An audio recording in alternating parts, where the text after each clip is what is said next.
good. Okay, and we're live. Guys, I'm with Johnny Tama today. If you don't know Johnny, you need to do your homework because this dude is really remarkable.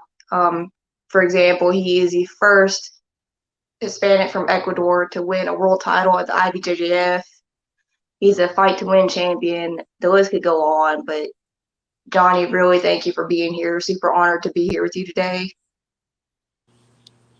Thank you for inviting me. I know you only invite people that you really find that done something for the art. So as soon as you hit me up, I was like, thank you for the opportunity and let's do it. So I'm really grateful to be here.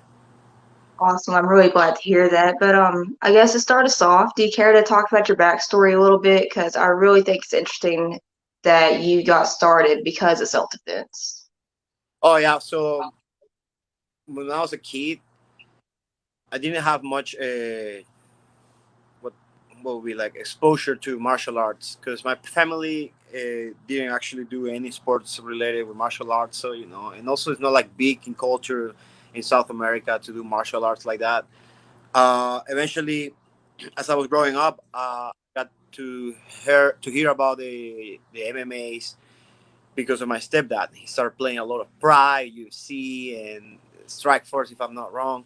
Um, and he'll come home every weekend with packs of DVDs. Like it was amazing, and he just sit and watch for hours and hours. And sometimes I watch, and sometimes I wouldn't, because I like soccer in that time. Hispanics and Brazilians also like a lot of soccer. That's kind of like first passion for us. So, long story short, a few years later after that, they started seeing that I was exposed to this. It started to, in my generation, started to talk about it. And there was a small gym in the taught jiu-jitsu and kung fu at the time. So we kind of didn't mess around with the kids that we know that they knew some martial arts. We just kind of like lay low. Anyways, I was like 15, about to be 16. I got in this street fight, or I don't even remember what it was like. I feel like we were arguing about some friends, and then we just like decided to fight, and then I was just we ended up on the ground multiple times. And the first thing I, I thought was, well, this dude has some grappling experience because that I knew he was doing sparring with his friends, so I could feel it was a little bit harder, or maybe I didn't know he didn't know enough, but he got some advantage on me, and I felt that. So, anyways, my cousin had to come and defend me. She helped me escaping on that position, and then eventually I was like, damn, I can't defend myself. Wow, I can protect myself. That's like I thought I could like argue back and protect myself, or even the ones around me, because I feel like I always had that at my heart, like ready to protect my people, like fight for friends. Or I'm just kind of like outgoing. I have that I'll face. I'm not afraid of confrontation. Is what I'm trying to say. So yeah, I was like, okay, you don't know how to fight, so chill.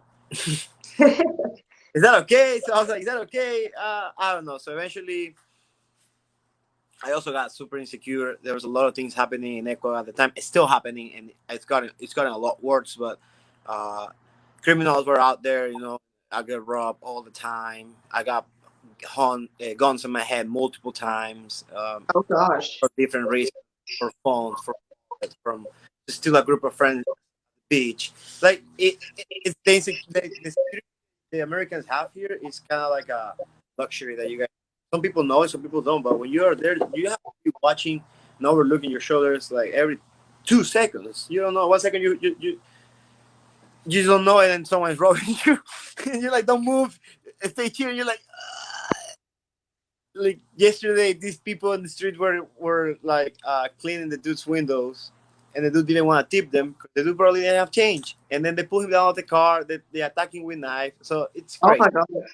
So on top of that, I thought that if I was submissive to that, nothing will happen to me. But then I don't know how to fight. If I had to fight to protect myself when there's not a gun, there's not a knife. So I was like, and it really hit me on the ego and made me feel like it taught me a lesson, of course. So that I was like, okay, how do I get jiu-jitsu? My stepdad takes me to a fight. My professor, that wasn't my professor at the time, wins by a submission. So that was for me like, what the hell?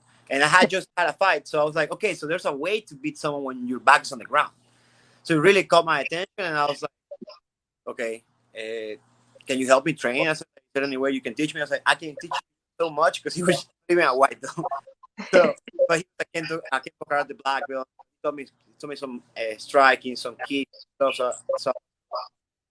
So unsafe for calling it that way. But then I started training jiu-jitsu. He told me like, okay, get good grades at school. Then we talked. So I have straight eights, and I just went like, hey, look. He's like, okay, I'll pay the first month and your gi.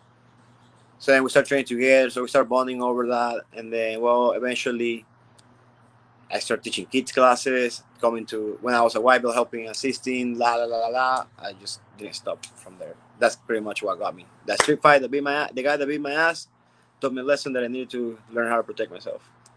Jiu-jitsu. And I love hearing that story though, because it's not real often that you hear about a high level competitor getting into it because they got their ass kicked or for, something similar like that. So it's really just fun to hear. So for you, from going into just watching it every now and then, what switch that what flipped that switch in your head that made you decide, okay, I want to stick with this and not only get good at fighting, but I want to go on to compete and get good and be a world champion? My first tournament was 2 weeks after I started training. So basically, I have 10 to 15 classes in the period of 12 days because I was like that crazy. I like it. So I was like 2 hours there every day. So the second week, there was a nugget tournament. And then, I was like, I'm in. Whatever. I got nothing to lose, nothing to. At the time, I was just doing soccer tournaments or I'll do a video games. We used to play FIFA, like big tournaments of FIFA. Yeah. I was like, whatever. I mean, who cares? Learn. So I won my first match and I beat the guy really good. And then my second match was my neighbor. Interesting, right? My neighbor, but we weren't as close because he trained another gym. So then he beat me with a triangle. I double leg him, I put him down, and three triangle me. So I was like, damn, I wasn't doing that bad.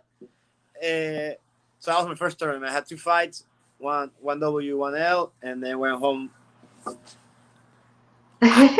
Wow, what is this? And I feel like also it just the thing that I love about jiu-jitsu is not only like competing, it's like the journey to compete. Like the training you do with your friends, the people that invest in you, the people that you invested to help them train or yada yada yada. So at that time it was like really fun because like I said, my mom is like she wouldn't let me go out much and my friends were always out. So for me I didn't have much social interactions because at the moment all my friends are like drivers, chauffeurs. So in my case, I will have to go catch a bus, but if I catch a bus, go in my head. So I was too little. So by 16, when I started training, being with this group also started making more fun in my life. So it gave me a lot of. You need to give me pretty much everything. Yeah, since I started doing it, it's just crazy. Well, it's really cool that jiu-jitsu can do that for people. And you had brought up about the training for competitions. So, like for you, you are very well versed in all rule sets. Like you've competed for Third Coast, IBJJF. We brought up Fight to Win. You're just like all over with the rule sets. So for you, as far as training goes, when it comes to preparing for certain rule sets, do you train specifically for each rule set as they come up, or do you just try to stay mindful of your points and stuff during training? Does that make sense? Yeah, I understand totally the question. It's not the first time I get this question asked. And the thing is, sometimes being too many rule sets can screw you up on other rule sets. So I feel like my purpose in training is always look for submissions. If you submit, you win. There's no other conversation about that. If you submit, Right. it don't matter if it was a BJJ, if it was third coast, if it was fight to win. La, la, la. Now the criteria that builds up to submissions is what gives you the points. So in the IBGGF, you see matches that are quote unquote boring, but it's because two people know the game so well that they know that if they go on this exchange, this is gonna open points or advantages against them. So it changes the rules and makes it more like chess.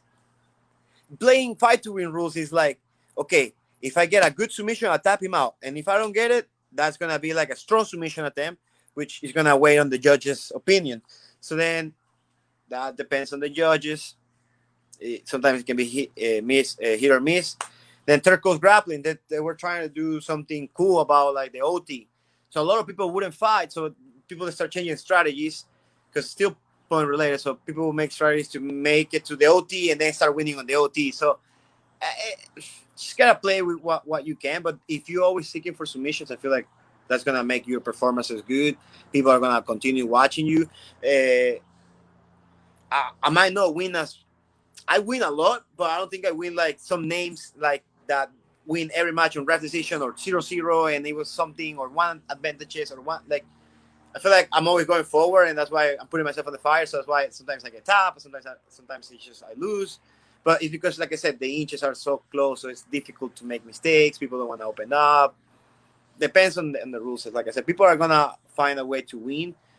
That it's not submission oriented when they don't think they're better than you. You Well, understand? yeah, for sure. So with that being said, though, you are known as like a really aggressive player, and like you said, you keep pushing forward. Do you think that comes into your advantage going into matches versus, say, being known as a points player or known as someone who stalls or anything like that? I feel like that makes me dangerous in their eyes of my opponents. I feel like they in all these years I didn't believe in myself as much, but I could see it in their eyes or they on their comments about me. So I'll be like, okay, maybe if they see me that way, I am that because. So I'm not gonna say names, but I remember this heavyweight world champion, and then he was like, we were fighting this absolute in Charlotte, North Carolina, and then he was like, so we ended up not fighting because he was like on the other side of the bracket and I was on this side of the bracket. So I had to face this big guy that he didn't want to face and he didn't want to face me either. So he got a good role in that one. So we both killed each other in the first round. So he was like, "Oh man, fuck yeah! I'm so happy I didn't have to fight you because I would have been dead." And I was like, "Why? You probably would have beat me, bro. You're so much bigger than me." He's like, "No, man, you don't understand. You make us move." And and now the other guy was tired, so he beat him up easier. And he told me, man, actually you got him so tired that I was like, it was easier. I was like, okay, cool, thank you, I guess. So makes me feel happy about sometimes I would say not winning because you can't win them all, but I'm always trying for the experience. So yeah, I feel like because I don't have anything to lose or to prove to anyone, I feel like that's why they feel a threat. But I lose a lot too, man. I'm not like, oh, it's so good that I don't lose. Like Pan Am's, I lost by via DQ.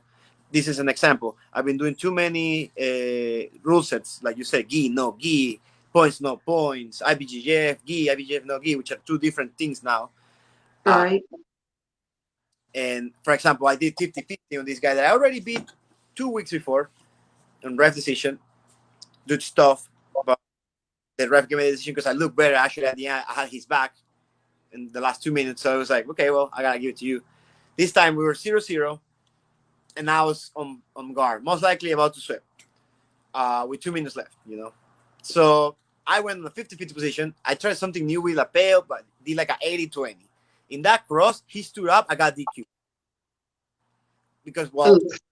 our ass is okay if I rip, or if he stands up, it's DQ. I didn't know that, but I knew the rule, but not the whole extension of the rule. So you can shoot against yourself too. You can shoot yourself doing these things. So uh, honestly, I'm gonna do Nugget Wars this weekend, but then I'm gonna sit home and I'm just gonna focus on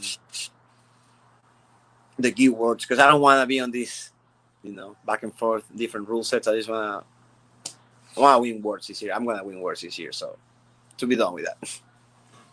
Well, man, I have really good faith in you just because your confidence is amazing. And like you said, you always push forward and you're not afraid to go for submissions and to try stuff in competition. Like you don't have that fear of, oh, this dude might beat me, stuff like that that might hold you back. You're just like we said, you're really aggressive, and that's All right, so the guy super awesome. right now, for example. quote these two guys that beat me this year multiple times, twice or three times. So Jonathan Alves beat me twice this year. He's a current Pan American champion. He went to puke after we roll. Yanni Grippo beat me twice. Once in the gi, once in the nogi. One questionable, once in the nogi. I would say he earned it. I wasn't myself at the finals. Um, but I'm getting there. So I feel like it's just keep pushing. This guy's been doing it longer too. Like this is my 12 years in my 12th year in jiu-jitsu. Some guys have like already 15, but they just got the black belts because they were little kids training. So I don't know. It's interesting for me. I just keep pushing. Like I said, sometimes I might not win, but the experience is good. I feel like as a grappler, I'm very well rounded. So at the end of the day, rankings are. This is what my mindset coach told me. Like rankings are accolades, and then titles don't define you. So I mean, I won wars at school. I'm a world champion. I want more. So I can just sit on that and think about that. And maybe some people, I feel like they achieve stuff, some tournaments, some degree of some stuff at some degrees, really high achievements, but then they're content, and but that stays in the past. And what's on now and what's coming. So for that reason, it's like I try to stay active too a lot. Because like if you stop competing, you're also gonna lose like that momentum that's going on. It's weird. It's hard to explain it. There's like a wave that's going on in evolution. If you don't catch it on time, you're not gonna be on that level. It's just what it is. Boy, that's a good perspective to have. And so you mentioned like let's look back a little bit. For you, as far as like competition wise, or what, even outside of competition, was there ever any like monumental moments for you when you were like, oh shit, I've made it. This is it. Like I'm legit. It was recently. It was very recent. Um, I grew up watching Cobrinha. So Cobrinha Charles was like everything. He was like, I wanna be like that guy. So then I moved to LA. I left my country, my friends, my life. I had a good life, man. I'm telling you, I can't complain. I wasn't rich, but I wasn't poor either. So all my rich friends saw me poor, but my poor friends saw me rich, kind of like that position. Uh, Yeah. so it was pretty cool. I have a lot of help from a lot of people, but it got to a point where like, okay, otherwise I'm not getting better. I'm gonna go move and train with Cobrinha. And when I did that, it was just a reality check, a big reality check. Number one, because I feel like I was living in a small bubble back in Ecuador, and then meeting this guy and training under him, trying to emulate him. I developed like a love hate relationship because the coach was super rough on me, but the person is still the athlete that I admire. So then eventually I just realized that everything he did at the moment was just to make me better, and I didn't see it at the moment because I was younger. And you also, when you're like in a position where you feel powerless, you feel the victim at the end of the day. So that's kind of how I felt at the moment. But then 2 months ago, he came to San Diego to teach a seminar at Alliance San Diego HQ. Professor Jennifer Ferreira brought him in as part of the affiliation alliance, makes a special seminar with the board, with their world champions and all that. So I haven't actually seen him since before that, since 2016 2017 that I went to visit him. I have moved to San Diego to work, and I stopped training with him in 16. So it was like a year, and then it's been 3 years, 4 years. So I haven't seen him, and I became a world champion. So I think I'm one of the few students that he has actually became a world champion, in of the new generation. Before it was like Michael Lange or Michel Lange, and now in this generation it was like Isaac or Kennedy or me. So it was pretty neat. So he saw me, and I was like, "Congratulations for all your success. I'm really proud of you." And for me, that was like, I don't know. I'll say that somehow when he said that, you know how I said that people feel content with what they had. Yeah. For a little bit, I kind of felt like yeah, like the person that I wanted to like be like, he approved me. Wow. I'm sure it's very emotional like that. He People don't was. realize how hard you work for that. I almost cry. Oof. Oh You man, so like a kid, the 16-year-old kid that got beat was the one that fell down. Not Johnny Tama, almost 29. So it was like, oh my god. So, but yeah, at the end of the day, like I said, I can't get caught on that. Maybe he said that, but he still expects more from me. That's how I like to see it. I feel like I can do more. So yeah, I just now I don't try to settle with that because then that will make me a loser too. Because then I stop trying. well dude, you're definitely capable of more. You're a badass. It is what it is. Yeah, there's a lot of people out there. I gotta keep going. Your day comes, things happen the right way. So I'm pretty stoked. Everything's good right now with jiu-jitsu. Like I said, that for me was like, okay, yeah, I don't have anyone that I'm really seeking approval of my jiu-jitsu or whatever. He already said it. So yeah, good. I'm excited That's about sports because last time I opened for the world champion Lucas Free, who was also one of my coaches at the moment. So I don't know. I think I'm gonna win. I have the feeling.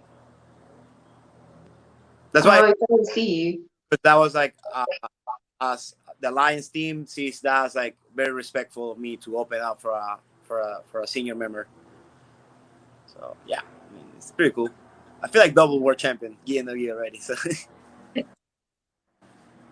And it's very cool. So let's take a minute to talk about the move to the US, which you had mentioned before about, like a lot of Americans don't realize how good we have it over here as far as like the safety and stuff like that. So for you, even with that, what are some of the main differences and stuff that you had to adjust to as far as like the move? well, language. Um, we learn like an Oxford English back home, like a British. It's more proper, You guys have more slangs and other terms like up and down, straight up, for example, or stuff like so. So that took me a solid year and a half to adapt and get used to. So I have a little uh, uh, communication barrier with people, but eventually I overcame that. Very grateful for Netflix, I gotta say. I was just watching shows with subtitles in Spanish first, and I switched it to English, and then now I just don't need them. Or I still that's my reading. I say I read that, so I stay sharp with my grammar and all that. That was like tough. Then the second one I say was my family, not having my mom. Um, but at the same time, it was like okay, well I'm an adult. I can't be thinking like that. So it was difficult, but I overcame that. Not having my friends to make not knowing anyone but people from the gym, and the people from the gym already have their own life. It's not like you're actually included. People in LA are kind of cold too, are kind of like, I don't mean cold as bad person, just cold. They're busy with their own stuff, so they don't have time to exchange too much energy with others. They're always caught up with stuff. That's just my experience with people in LA. Eventually I met friends. It didn't take that long, like 2 or 3 months. I was making new friends and hanging out places. I used to hang out with my friend Malibu. I remember he lived in Malibu. We used to go there to the beach a lot, so it was pretty cool. Uh, but the language was like the toughest one because sometimes I didn't understand what they were saying, or I couldn't pick up on what they were trying. You know, I try. Sometimes it was I get lucky because I speak Portuguese, and then the Brazilians were speaking more English than me at that time. So I was like, I'll ask in between Portuguese and English, and until I adapted. I have some school education too in English, but like I said, it's just difficult. People speak faster, different accents, slangs from East Coast, West Coast, people Oh from yeah. so everyone has like their own terminology and stuff like that. So it was like, wow. Thank God I also was traveling a lot, so that kind of helped me accustom. I bounce around a lot because of jiu-jitsu, So I get to talk to a lot of different people. Um, but yeah, those two, my family and the language, those were tough. Family and language were like not having a job too because I didn't have a visa to work at the time. So I just had savings, and I have to be smart with that. Living off of savings is difficult, man. In LA, where everything's really expensive, it was like also like I said, Cobreña was like a reality check because I started paying rent. I never paid rent in my life. I'm 22, never paid rent before. Boom, you have to pay rent now. 0 to 80, 850. Oh, Ooh. shit. But anyways, I have a good place. The person that I was staying with was super nice. I felt like it was worth. It was like around North Hollywood area, Studio City, I think is the name. It was good, so I can't complain. It just took time. Then when I moved to San Diego, that was a new beginning too, because that's when I officially stopped going home, back home. I just focused on staying here and doing my life here. So it's been multiple transitions over the past 5, 6 years, 7 years almost. Well, man, you're talking about overcoming all these obstacles and stuff. I feel like you are probably a very great example of perseverance within the sport to keep pushing. Can you talk about how important that is to not give up on yourself? Man, I grew up training in Professor Gym, and he has a brother that has another gym. So sometimes we cross train with him. And his gym, he had in the walls. In Spanish, um, the translation would say, "Cowards never try, losers never achieve, winners never give up." So winners never give up was like, oh man, that is true. Like even if you lose, you come up, you come back up, try again, keep going, and that kind of became my life motto, my motto. Uh, I even ink it in here. So sometimes even I'm kind of wanting to give up. I'm like, no man, like you can't. You have this thing here in your skin because you say yeah you can't forget. So yeah, it's like having a curse on myself. Like you can't give up, bro. Sorry, not today. Can be a pussy. So yeah, that's kind of how it goes. Man, like I said, I wasn't poor, but I wasn't rich, and my mom tried to give me the best that she could give me. My dad tried to. My family, they always had our back. So there's I never had the necessity for like I didn't have food to eat or stuff like that. But all the extras, all those extra amenities, nice things I didn't have in the trips, the vacations, all those things that other people might have, and they're good for them. I'm not hating on them, but it was like okay. As I grew up, I was like, instead of being mad, I was like, well, you gotta earn them. You gotta make that for yourself. So I'm blessed. I feel like whatever I didn't have when I was a kid, I have it now as an adult, and it's even better. So I'm kind of grateful that I can just seek for my own opportunities. Absolutely, man. I love your mindset. You're so positive. It's refreshing. Thanks. I try. The thing is, I forbid myself from. I cannot talk to people in a negative way. I gotta only speak in a positive way, and it helps me, and it helps them too. Because nowadays it's easy to get caught up on negative stuff. It's everywhere, man. A lot of people are just negative, and I feel like myself falls on that too. Sometimes when I'm sad, when I'm depressed. But even when I'm like that, I'm not allowing myself to tell you these things, like that, or spread bad news. Why? Why would I spread? I just want to spread good things. So just never give up. That's the thing. I try, and sometimes we feel like we have to, but then you're like, tomorrow's gonna be a better day, maybe. So just give it a chance. Just wait. This storm passes. Um, I feel like I said, it's easy to get caught on negativity. It's just so much easier. Oh yeah, absolutely. So yeah, I'm glad that I feel that way. I try to keep the same mentality for my students. I try to always come up to them like. That's why I also have to measure my training and my teaching too, because when you're super tired and depleted, you can't put on the mask and stay positive. You kind of like cranky and not in the mood, so sometimes you can be rude, and people can misinterpret that and think that you don't like them, so that stop coming to stuff like that. So that's why when I'm there, I try to be as positive as possible and as negative as I can't. Like forbidden. I can't allow myself to be like that. And dude, believe me, sometimes I'm there. I'm like, ugh. But I'm like, no, you can't. Like, just remember they're learning.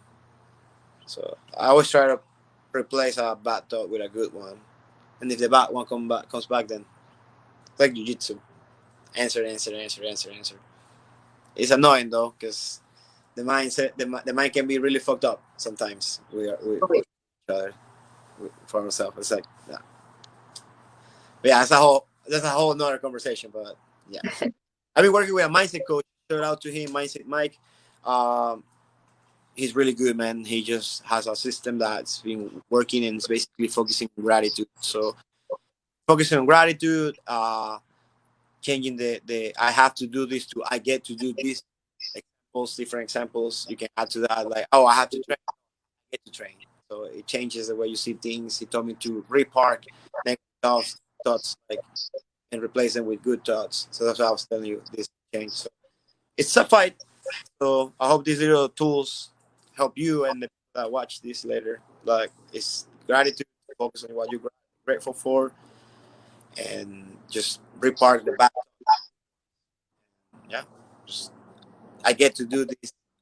If you think you have to do this, when you text me, I didn't think, oh, I have to do this. So I get to do a podcast. That's cool, So it didn't feel like an obligation.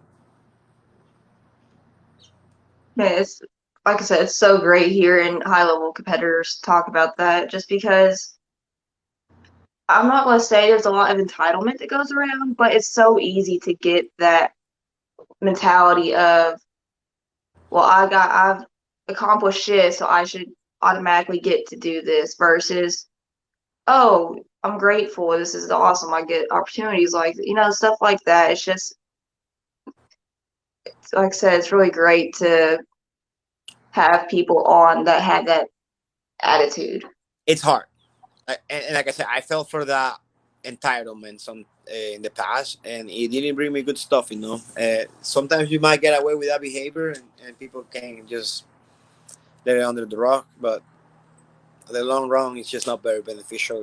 And I never felt like I was better for because I won a world title. I already felt better because I was better here than anyone. So that's why I always, feel happy and enjoying what I do.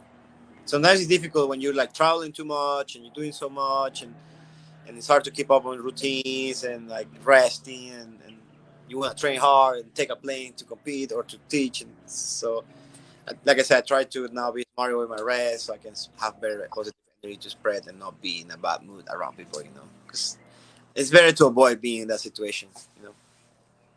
Oh, yeah, absolutely. So, man, let's talk about the world title, specifically the one in IBJJF. And, well, not only that, but you're also responsible for a lot of the growth in jiu-jitsu down towards like Chile and, like Ecuador, places like that. What does it mean to you to have that influence? Man, in my country, so many people have come to visit San Diego to train with me or here because there was like if there was a route that saw like a network going on that they could hang on. So they start moving to come here. People from Chile started coming here too to train. Eventually, everyone gets caught up with like wow. So then they start training there. So that was cool. Like um, right now, I was teaching in a place, so I always was a lion, so I stay there. But here in San Diego, you have like so much good jiu-jitsu. And from me to set an example, being this far from and people wanting to come here to do that, it was great. In Ecuador, I wasn't the only one doing this. There's a whole bunch of people, a huge squad. And I can just Raul Jimenez, Roberto Jimenez, that's on that side for Studio 76. Then my professors, the Iturralde brothers, Leonardo Iturralde, Juan Miguel Iturralde, who's the one that gave me my black belt, Sinistro Iturralde. These three were like winning majors already and lower belts internationally when Jiu-Jitsu in Ecuador we're talking about 2008, 2009, 10, where like Jiu-Jitsu was on diapers. It's still on diapers. I feel like it's like a 5-year-old baby now, but that was when they were on diapers. Uh, so I grew up watching that example, so that set the trend for me to.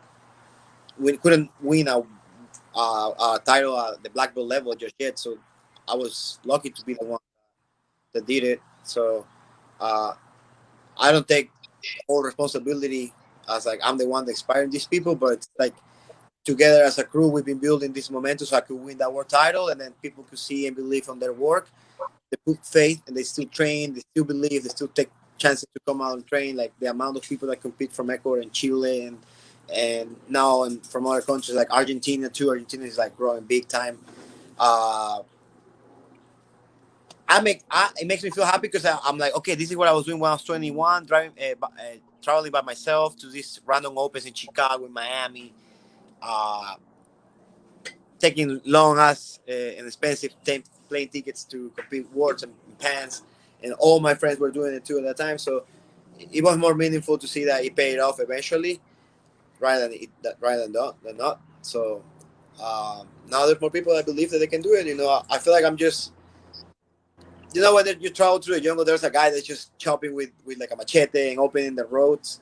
So I feel like my whole squad did some part for me, and I did some more part for the one behind me, and that's it. It's just gonna keep coming. And now you see more Hispanics doing jiu-jitsu and succeeding. It's just I feel like we had that because of the Incas. I don't know. What do I know? So man, like you're really known for your esteem and lock, which people have been calling it the Tama lock. How do you feel about that? Like, is it like in your mind what goes through your head when you hear that? Because like you grow up here and like the Delhi Guard stuff like that. How does it feel to have something like named after you? Dude, it's super dope. I don't really. When I start calling the steam look from the bottom. So then people said Tamaluk because they didn't even say the Steamaluk from the bottom. They said Tamaluk because I was the one doing that move. So that's why I got the name. And for me, it was fun and I like it, but it kind of make Brother Stima's ego hurt a little bit. And it's not like I meant it. Sorry, dude. I feel like techniques were invented, they were discovered. It's not like I invented something, I discovered it. It existed already. It's crazy. The other day I was watching this Bruce Lee's book. Dude was doing footlocks already. For real. Legit Yeah. footlocks, toho, shit like that. So you're gonna tell me that the Brawler Stima just came out with the Stima look and the Johnny Tama came out? No, name refer to things. Americans like to put names to things, label things. But it's because of organization. It's easy to have a create a method when you names. So how can I explain to someone, hey, you're gonna go do a hip escape, you're gonna bring your bottom knee in, you're gonna go close guard, and from close guard you're gonna do a scissor sweep. From the scissor sweep, you're gonna go land and mount, your partner's gonna bomb. Like if we don't give them names, how are we gonna talk about that? So I feel like my thing was I feel like I developed that stimulus myself because I went and studied the DVDs that were out there, and I never saw any dude doing a waiter sweep to 70-30 and throwing the stimulus on the formula. I never saw anyone doing it, and I was like, okay, I'm gonna try it in tournaments. Oh, I happened to tap Michael Lira Jr. Fuck, one of like the greatest competitors in America lately.